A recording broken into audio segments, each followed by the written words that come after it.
vamos a conversar hoy día con Santiago Rojas.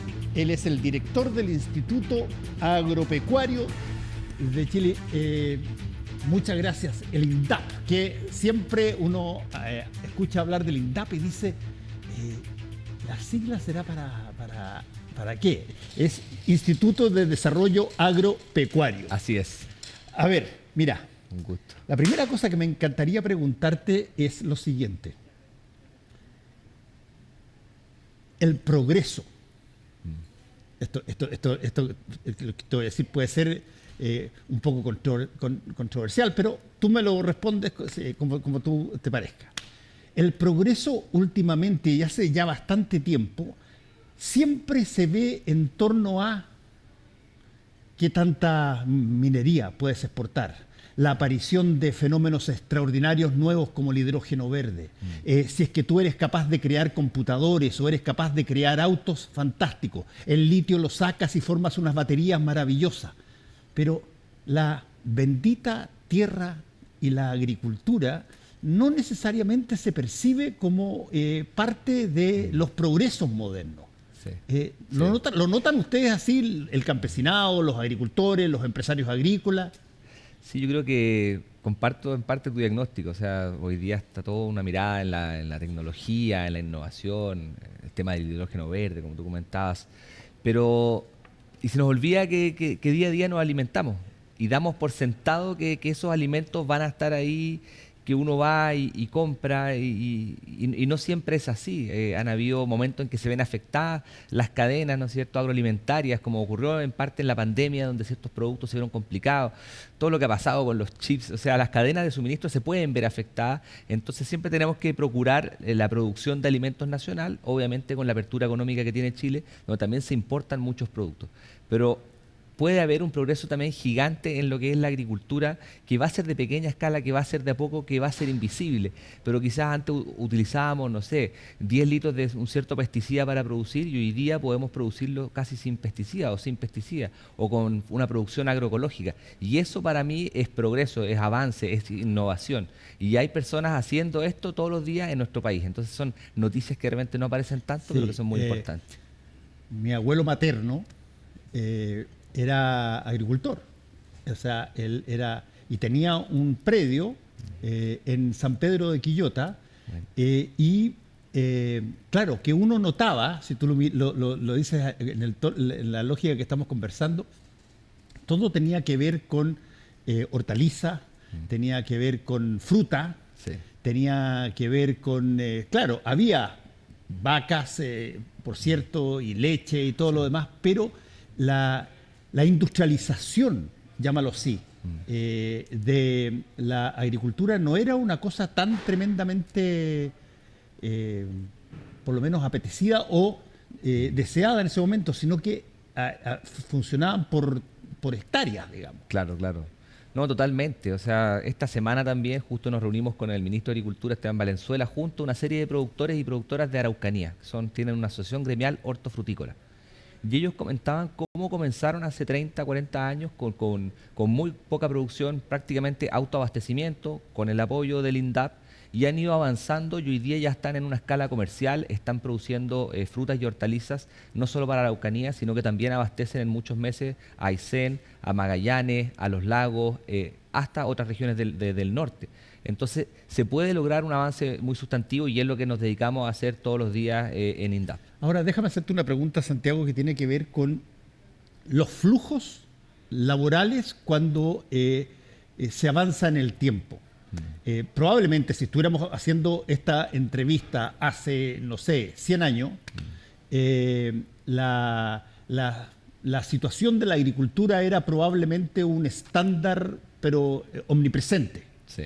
Pero de pronto hay cosas que conspiran en contra de eso, como por ejemplo, ¿cuál es la sensación que se crea con la idea del progreso? Es que tú salgas ingeniero en cibernética, es que tú salgas bueno para los computadores o para la inteligencia artificial, que sepas y entiendas todo lo que tiene que ver con el espacio, etc. Como que la agricultura quedó como algo que sí, eso es imperativo porque genera alimento, pero como que no se considera que es parte de la lógica de progreso tecnológico que asombra y abisma a tanta gente. Sí, totalmente. O sea, para mí en verdad las campesinas y los campesinos son héroes, heroínas. Ir a conocerlos de Arica a Magallanes, que he tenido el privilegio de ir a ver los predios, cómo producen, la vida que llevan, es asombrosa. Y es realmente un trabajo muy dedicado que tienen que hacer para producir. Pero también innovan mucho, incorporan obviamente ahora último el tema de los paneles solares, está muy fuerte para reducir los costos de la energía. Todas las biotecnologías están creciendo con mucha fuerza en nuestro país. La aplicación, por ejemplo, de un compost que antes era muy difícil de hacer, hoy día tú puedes hacerlo mucho más sencillo. Hay capacidades que podemos hacer un bioreactor para que ese compost lo pongamos en fertirriego, lo que se llama como té de compost. Entonces, con muy poco esfuerzo, por ejemplo, una productora joven de Pica que tenía 30 años, que había heredado la parcela de sus abuelos, está produciendo hoy día limones, por ejemplo, orgánicos, y los vende a través de una cooperativa que tienen también un lugar donde producen todos estos alimentos y lo reparten con un camión de la cooperativa. Entonces, se pueden dar como pequeños sistemas muy innovadores agroalimentarios sostenibles, y eso es lo que estamos buscando nosotros, porque también ha cambiado la forma en que nos alimentamos. Quizás antes la malnutrición del país era el hambre, ¿no es cierto? Y se superó. Y hoy día hay un problema, que hay un exceso de calorías, y hay calorías malas. Están estos alimentos ultraprocesados invadiendo, ¿no es cierto?, los supermercados, los espacios de alimentación de las familias, las bebidas sodas, pero hay una alternativa. Y esa alternativa yo creo que es la alimentación en base a la agricultura familiar campesina e indígena. Ahora, eso, Santiago, ¿se nota en los mercados aquí? Porque yo cada vez que voy y paso por una vega o por un mercado está lleno. Sí. Sobre todo en fines de semana, en las mañanas, están llenos. Todavía existe esa cosa que es atávica de, oye, voy a comprar hortalizas, voy a comprar fruta, voy a comprar las cosas, porque eso no cambia. Yo creo que hubo ahí un revival importante con la pandemia, que las personas volvieron a conectarse con eso, tuvieron más tiempo al estar en la casa para cocinar, y los mercados son muy importantes. Pero también no es algo que es neutro, ahí tenemos que hacer políticas públicas, y es lo que estamos haciendo hoy en día, fortaleciendo, por ejemplo, la red de mercados campesinos, que comenzamos como con 120 mercados, vamos a terminar con más de 200 mercados campesinos, que es un programa de INDAP que apoya a un grupo productor en una comuna a hacer el vínculo con el alcalde, la alcaldesa, para que preste el espacio público y se instalen estos mercados directamente del productor al consumidor. Entonces, esa es una vía, pero hay muchas otras vías. También estamos trabajando con Junaep, por ejemplo, para que los pequeños productores le puedan vender a las empresas proveedoras del programa de alimentación escolar. Y eso está avanzando, poniendo recursos, invirtiendo para tener salas de proceso con resolución sanitaria. Ahí hay otra vía. También tenemos, por ejemplo, trabajo fuertemente con lo valledor, porque hay productores pequeños pero que producen gran volumen. Hubo y es difícil.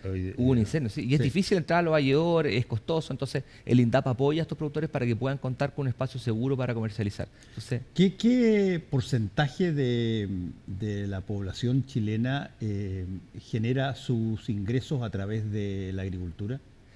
Qué buena pregunta. Yo te diría que muchas veces es difícil contar con datos actualizados. Se está trabajando en el censo agropecuario, justamente ODEPA, pero probablemente debe ser en torno a entre un 5%, entre un 5 y un 10%, pero también hay ingresos directos, hay ingresos indirectos, hay empleos directos e indirectos. Pero el INDAP trabaja mucho con los que se llaman los autoempleados, por así decirlo. En general no tienen muchos trabajadores, son productores a nivel individual. Los que están en una etapa más comercial, que son como un 10% de los usuarios de INDAP, ellos sí tienen en general trabajadores o trabajadoras. El INDAP trabaja con 170.000 familias de la agricultura familiar campesina, de un universo en torno a los 250.000. Entonces tiene una cobertura bastante grande. Pero de todas formas nos piden mayor cobertura. Ahora, en 1964 llega Eduardo Frei Montalva a la presidencia de la República, y ya Jorge Alessandri lo había insinuado antes. Sí. Eso es una cosa que no mucha gente se acuerda. Lo había insinuado que había que hacer una reforma agraria. Se hace la reforma agraria en el gobierno de Frei Montalva, y a partir de ahí cambian una serie de cosas. ¿Qué fisonomía se generó y cuánto de eso todavía está vigente desde ese cambio? Bueno, como tú comentas, partió en el gobierno de Alessandri la reforma agraria, pero se le llamó la reforma de Macetero porque no hubo un cambio en la estructura de la tierra muy significativo, y luego con Frei se acelera porque se ingresa una nueva ley de reforma agraria con más facultades y también de sindicalización campesina. Entonces se fortalecen mucho las organizaciones, se fortalece mucho lo que es la alfabetización también campesina, la educación rural, y se fortalece el INDAP. con los tres instrumentos que hoy día sigue trabajando: la asistencia técnica, las inversiones y los créditos. Y se transformó la estructura de la tierra, se redistribuyeron más de 1 millón de hectáreas. Antes habían, no sé, 50.000 agricultores sindicalizados y pasaron a ser más de 300.000 que estaban sindicalizados. Se crearon los asentamientos campesinos de reforma agraria. Entonces hubo una transformación estructural. Y también eso es lo que se ve mucho, lo de la tierra, la reforma agraria, pero lo que no se habla es el cambio en las condiciones de vida de los productores, porque antes estaban hacendados y estaban sometidos, no se respetaban mucho los derechos humanos, no había horario, los niños estaban obligados también a trabajar muchas veces. Sabemos que obviamente habían quizás algunos patrones que tenían otros tratos que eran más dignos, pero había toda una población que estaba muy afectada por esto. Entonces eso empujó la reforma agraria y el sueño de acceder a la tierra para producir, y aumentó mucho la producción. Pero claro, después vino una contrarreforma agraria, algunos asentamientos regresaron a manos de quienes eran los terratenientes que se habían expropiado, ¿no es cierto? Es importante decir que la expropiación llevaba a compra. En algunos casos hubieron grupos más radicalizados que hicieron tomas de terreno sin el proceso formal, lo cual afectó obviamente este proceso. Pero hoy día se ha reducido, se han perdido muchas unidades de reforma agraria, o muchos parceleros también se han visto obligados por las necesidades a vender. El tema de las parcelaciones ha generado una presión inmobiliaria y un alza en los valores de los terrenos, que es algo que hoy día también estamos abordando. El ministro ha estado trabajando junto a otros ministerios en una ley de parcelaciones para regular, porque nos fuimos un poco al chancho, para conservar la tierra agrícola. Entonces, yo diría que la reforma agraria cambió la estructura, modificó también la cultura de los campesinos, sigue hoy día eso siendo un eje fundamental de lo que es la agricultura familiar campesina, pero hoy día tenemos que ver instrumentos modernos. ¿Cómo podemos ver, por ejemplo, el tema de que hayan incentivos para los pequeños productores o un trato diferenciado en las contribuciones? Estamos trabajando junto al Ministerio de Bienes Nacionales para que haya arriendos a valores accesibles para los pequeños productores, dado que cumplen un rol social muy importante, que es la producción de alimentos. Ahora, uno asocia, si tú quieres, esta idea de posible progreso y capacidad de mejores ingresos con determinadas cosas cuando se habla de la cosa agropecuaria. Por ejemplo, te la pongo algunas clásicas. Sí. Así como pasa en la pesca, qué sé yo, la harina de pescado en su momento y todo lo demás. Pero, por ejemplo, el vino. El vino entra dentro de la lógica agrícola de tener campos para presentar viñas y para generar vino, que Chile tiene una qué sé yo, apreciación mundial respecto de su vino. Sí. ¿Cuáles son así como cuando nosotros decimos el cobre es extraordinario, la pesca es fantástica, ¿cuáles son los hitos más salientes que tiene la agricultura para generar una suerte de impacto en la población y además en la posibilidad de exportar? Sí, qué importante. Justo hoy día, bueno, estuvimos con el presidente en la conmemoración del Día de la Campesina y el Campesino, y también con las organizaciones campesinas que planteaban justamente esa cierta tensión con la agroexportación, que ha crecido mucho y hay productos muy potentes. O sea, la cereza es una industria gigante, de lo más grande que hay en la agricultura hoy día. También están los vinos, también están las manzanas que se exportan y han crecido mucho. Y también la manzana es una materia prima en muchas otras cosas. Se utiliza para hacer purés de niños, para hacer jugos. O sea, todo tipo de preparados se hacen con manzana hoy día. Entonces, eso es en la agricultura agroexportadora. Pero en la pequeña agricultura yo te diría que no hay ninguna limitación que podemos destacar, y los italianos y los españoles lo saben mucho. Te dicen, más que cantidad, nosotros vamos por la calidad. Entonces podemos destacar con, por ejemplo, quesos de cabra del norte, de la región de Coquimbo, con una calidad excepcional que podrían ganar premios en Francia. Estamos hablando también en materia de vinos de cepas ancestrales, que se hace todos los años un concurso catador y ganan premios. Espumantes campesinos. Vinos de cepas también antiguas como la cepa País o el Cariñán, entre otras. Entonces también está todo eso. Está también directamente productos altamente nutricionales, como puede ser, por ejemplo, un extracto de maqui deshidratado, que te lo puedes comer con el yogur todas las mañanas de las manos de las campesinas con comercio justo y te da antioxidante. Entonces, la verdad es que yo diría que no hay limitaciones y tenemos que apostar fuertemente, y eso es parte también, diría yo, de un modelo de desarrollo sostenible e inclusivo. Oye, me dio hambre, te digo al tiro que me dio hambre. Pero te quiero preguntar por dos cosas que uno siempre las tiene fijas, porque deben ser de las cosas más ricas que hay, por lo menos creo yo, pero que creo que deben tener ciertas dificultades para poder trascender más allá de los territorios. La papaya, Sí, sobre todo en La Serena, en la zona de ahí. sí, La tuna, sí. que las plantaciones de tuna, nosotros sacamos unas tunas, pero fuera de serie. Sí. Realmente extraordinarias y son fáciles de cortar y fáciles de comer y exquisitas. Sí. ¿Qué tanto ese tipo de cosa genera un incentivo por gente que quiere comprarlo, incluso no en Chile, sino que fuera de Chile? Sí, yo creo que está tirando muy fuerte todo eso. Estamos volviendo a conectar, como te comentaba, con una alimentación con sentido, con profundidad, con tradición. Y eso es lo que buscamos también. Tenemos que trabajar mucho también hoy día una cultura agroalimentaria sostenible. Preocuparnos qué tenemos en el refrigerador, de dónde viene, cuáles son las cadenas. Y he tenido la suerte de probar productos increíbles, como decías tú, las papayas, pero no solo también de Coquimbo, sino que también hay en Buchupureo, en Cosquecura, ¿no es cierto?, en la costa de Ñuble. Entonces, Y hablar de las sandías aquí saliendo para Rancagua. la sandía de Paine también, Paine, la frutilla blanca de Magallanes, también todas las mieles que hay en el país son impresionantes. La miel de Rapa Nui también. Entonces, está ocurriendo esa diferenciación.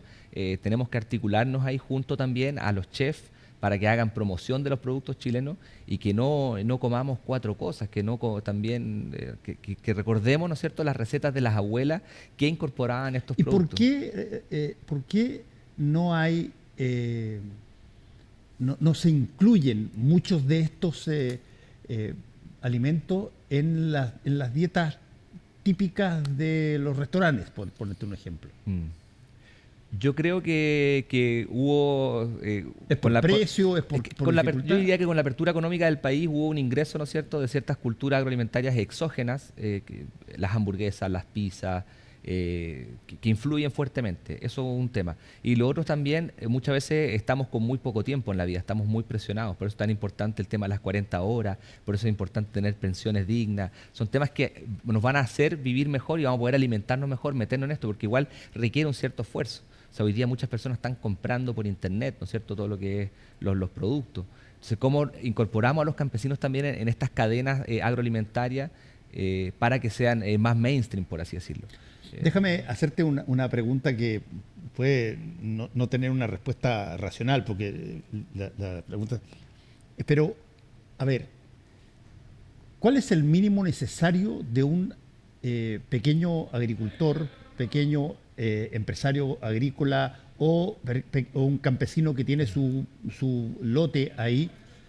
¿Cuál es el mínimo necesario para que pueda vivir de eso? Wow, es que hay algunos que son muy eficientes. Me tocó visitar a una productora que en el patio trasero de una parcela en Calera de Tango, en un ¿Acá espacio, acá al lado, en 1000 metros cuadrados con producción hidropónica, tenía una producción increíble de todo tipo de variedades de lechuga. También producía menta y hierbabuena hidropónica para distintos bares, para los mojitos. Y ella, su negocio estaba andando y estaba generando ingresos por más de 1.500.000 pesos. Entonces eso le da, si maneja bien, una rentabilidad de 1 millón de pesos. O sea, ahí a esa escala ya lo podría hacer. Y hay de nuevo productores en Magallanes que trabajan con animales y tienen 100 hectáreas. Entonces depende mucho del sistema productivo que estemos hablando. Pero en general, yo creo que una parcela de 5.000 metros es posible producir alimentos suficientes para poder vivir. Pero de nuevo depende del método y lo que se busque. Cuando hablamos de cultivos extensivos como el trigo o el maíz, necesitamos superficies mayores. Estamos hablando de 5, 8, 10 hectáreas. Entonces, ya, por ahí va. Ya, entonces me cae, pero de cajón, la pregunta siguiente.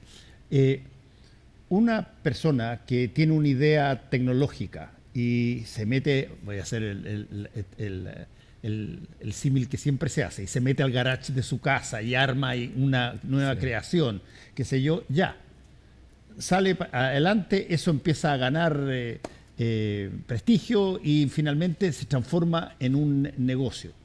El agricultor pequeño, mediano, chileno, no tiene una visión de maximizar sus utilidades permanentemente, agrandarse en terreno para tener más, comprar más allá. A primera le va un poquito bien y se hace de otros 100 metros cuadrados porque quiere generar una gigantesca utilidad, o se mantiene satisfaciendo lo que necesitan? Qué buena la pregunta, no te lo digo por ser patero, pero porque ese tipo de preguntas que también les hago de repente a ellas y a ellos. Y la verdad es que hay muchas visiones distintas. Algunos quieren ser productores, sobre todo los jóvenes, y los jóvenes, que estamos teniendo un énfasis bien importante como gobierno, jóvenes y mujeres. Pero Sí, los ya te jóvenes iba a preguntar sobre eso ya. son bien ambiciosos. Entonces, algunos se mantienen en su escala y buscan solamente la calidad y flotar con eso y estar tranquilos.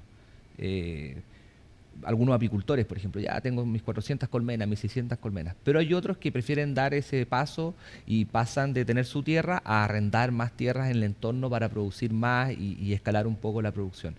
Entonces depende mucho de la cultura de cada persona, pero hay diferencias. Sí. Bueno, la pregunta que te iba a hacer y que cae de cajón porque estamos en una situación de brecha etaria muy grande, ¿le interesa a los jóvenes entrar al mundo campesino, entrar al mundo de una parcelita y generar alimentos, venderlos acá y allá, o todos piensan en cómo puedo maximizar y terminar como Elon Musk? Sí, a muchos les interesa mucho y están ahí y han estado con su abuela, con su abuelo, con su tío metidos en el campo y quieren seguir, sobre todo los que son menores de 18, uno ve eso, que están muy metidos en el campo. Pero también tenemos que cambiar esas narrativas porque, justo lo que hablábamos, las narrativas de progreso. Uno habla con los papás de ellos, los abuelos, y dicen, no, yo quiero que mi hijo se vaya a estudiar, no quiero que no te quedes acá, quedarse en el campo es como algo negativo. Yo creo que tenemos que pensar que algunas personas jóvenes pueden ir a estudiar, profesionalizarse y luego regresar al campo. Otros van a querer quedarse porque siempre han estado demasiado arraigados al campo. Pero ¿qué tenemos que hacer nosotros como Estado, como gobierno? ¿Qué estamos haciendo? Estamos generando una serie de instrumentos para las y los jóvenes para que puedan proyectarse. Por ejemplo, estamos partiendo Mi Primer Negocio Rural, que es un programa de emprendimiento donde te presta asistencia técnica con modelo Canvas, con también un capital semilla. ¿Qué es el modelo Canvas? El modelo Canvas es un poco quiénes son tus clientes, quiénes son cómo vas a formar ingresos, es como cómo plantear tu modelo de negocio en una planilla de una hoja para que tú puedas armar bien tu modelo de negocio. Porque muchas veces a algunos productores cuesta saber bien los costos, cuesta saber a quién comercializar. La parte del marketing no es lo más fuerte quizás es la producción, entonces orienta con eso. Un capital semilla de 3.500.000 pesos y también capital de trabajo por 700.000 pesos.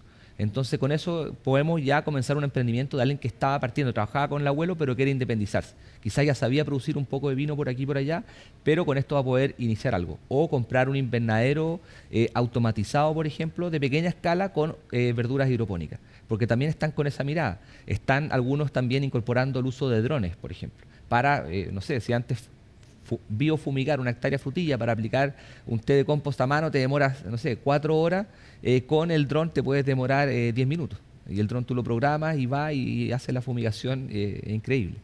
Entonces también estamos viendo ese tipo de iniciativas para poder apoyar a los jóvenes y que hagan su emprendimiento y los puedan escalar. Ahora, ahí hay un punto bien interesante en lo que dijiste, porque tú hablaste de lo que los padres esperaban de los hijos. Sí. La agricultura, desde el folclore hasta los cuentos que son los cuentos que aprendimos y nos contaban desde niños en el colegio, siempre ha sido algo que de alguna manera se hereda. O sea, tú viste a tu abuelo en el campo, tu papá en el campo, te toca a ti en el campo, es una cosa así. Pero es evidente que el empuje de las economías y de una serie de cosas hace de que los jóvenes modernos, muchos de ellos quieran salir, van a estudiar, sacan posgrado, se meten a trabajar en otro tipo de fábrica, maximizan utilidades en otro tipo de negocio. ¿Qué tanto sigue siendo el campo una suerte de vivero familiar? Claro. Yo creo que en parte sí, hay personas que vienen de todo ese legado, esa tradición, y eso les da muchas herramientas, porque saben cómo moverse, saben qué herramientas, dónde abastecerse, una serie de cosas. Pero también está ocurriendo que hay jóvenes neorurales, o sea, personas que no tenían quizás tanta vinculación, quizás hicieron alguna práctica por aquí por allá, o alguna vez conocieron a alguien y le picó el bichito, o están cansados también de la vida en la ciudad, de los ruidos, del agobio, de la contaminación, y deciden ir al campo. O algunos también de perfiles más profesionales que han estudiado y deciden ir con algo muy específico como extractos de maqui o también algunos también recolección de productos forestales no madereros como hongos gourmet. O sea, están ocurriendo unas innovaciones bien interesantes. Y por un ejemplo también de mayor escala es que en Maule el gobierno regional junto con INDAP, con unos productores jóvenes, ellos armaron un polo de tecnología y desarrollo agrícola y tienen como una especie de campo cowork. Y tienen una casona en el campo con investigación, con robótica, con impresora 3D. Entonces están apostando a una agricultura del futuro. Y yo creo que ese tipo de ejemplos también están demostrando de que puede venir innovación, puede venir progreso, crecimiento desde el campo. Te voy a hacer la última pregunta y que tiene que ver con algo que, por cierto, me imagino que planetariamente hay preocupación en el ámbito agrícola sobre todo, que es el calentamiento global, que es la situación ambiental. ¿Qué tanto ha impactado eso a Chile? ¿Qué se puede hacer al respecto? Porque tú necesitas aquí una cosa que trascienda un determinado país, sino totalmente. Que una coordinación de muchas más países y ojalá de todo el mundo para que se genere una situación que eventualmente pueda crear armonía en materia agrícola. ¿Qué tanto han resentido los agricultores chilenos la situación climática? Sí. Voy a ir de lo macro a lo micro, porque también me he especializado en temas de medio ambiente y sustentabilidad. Hay personas en el país que dicen, pero ¿por qué Chile tiene que preocuparse del cambio climático si somos un país pequeño? Pero yo creo que más que preocuparse del total del país, tenemos que ver también las emisiones per cápita. Y cuando vemos las emisiones per cápita, los chilenos sí emitimos y emitimos bastante. Entonces tenemos mucho trabajo por hacer. Y aparte de eso, somos un país pequeño, pero somos un país bisagra en materias políticas. Muchas veces puenteamos, podemos cumplir un rol importante en los espacios internacionales donde se acuerdan las políticas climáticas. Y en eso también esa línea ha seguido el presidente dentro de su marco de las relaciones exteriores, ha empujado ese tipo de agendas. Entonces es muy importante, estamos muy comprometidos y también Chile tiene el convenio, ¿no es cierto?, firmó el convenio de París, donde se plantean una serie de compromisos nacionales. Y ahí está, en parte, también reforestar con especies nativas, pero también avanzar hacia sistemas productivos sostenibles. Entonces, nosotros nos agarramos de todo ese marco para hacer un plan nacional de adaptación al sector silvoagropecuario como Ministerio de Agricultura, que detalla justamente las medidas que estamos abordando. Porque el cambio climático llegó para quedarse, es la nueva normalidad y aumenta la frecuencia de los desastres socionaturales. Aumentan las sequías, puede aumentar también las precipitaciones en muy poco tiempo y los agricultores lo ven. O sea, uno va y habla con ellos y dicen, acá nadie puede negar el cambio climático, granizos fuera de temporada. Entonces tenemos que hacernos cargo y es lo que hemos estado haciendo. Interviniendo, así como hemos transversalizado también el enfoque de género en las políticas de agricultura, estamos transversalizando una agricultura más sostenible y resiliente que permita resistir mejor estos shocks climáticos que están ocurriendo hoy en día. Entonces, en los programas de inversiones estamos priorizando, por ejemplo, proyectos que tengan que ver con una agricultura más sostenible, más adaptada al cambio climático. Cuando vemos también que alguien va a solicitar un crédito, bueno, pero ¿qué va a hacer con esos recursos? Acá hay riesgos climáticos. Ojalá que tome un seguro agropecuario, que es un seguro subsidiado por el Estado, que protege también cuando hay desastres fuera de temporada. Entonces, la verdad es que hemos avanzado mucho. También fortalecimiento de capacidades, junto a LINEA, que es el Instituto Nacional de Investigación Agropecuaria. Entonces, lo estamos abordando transversalmente. Bueno, Santiago, te quiero agradecer por haber venido a conversar con nosotros acá a Última Mirada. Y bueno, gracias a ti, Fernando. Yo sigo esperando las mejores papayas, las mejores tunas y qué sé yo, las uvas que me encanta en general, la fruta y la hortaliza, por cierto. Eso, quizá una invitación ahí a las personas que nos ven, que se motiven a ir a los mercados campesinos que hay en todo el país. Los tenemos publicados en indap.gov.cl. No solo van a comprar alimentos, sino que van a conocer a estas personas increíbles que son las campesinas y campesinos de Chile. Muchas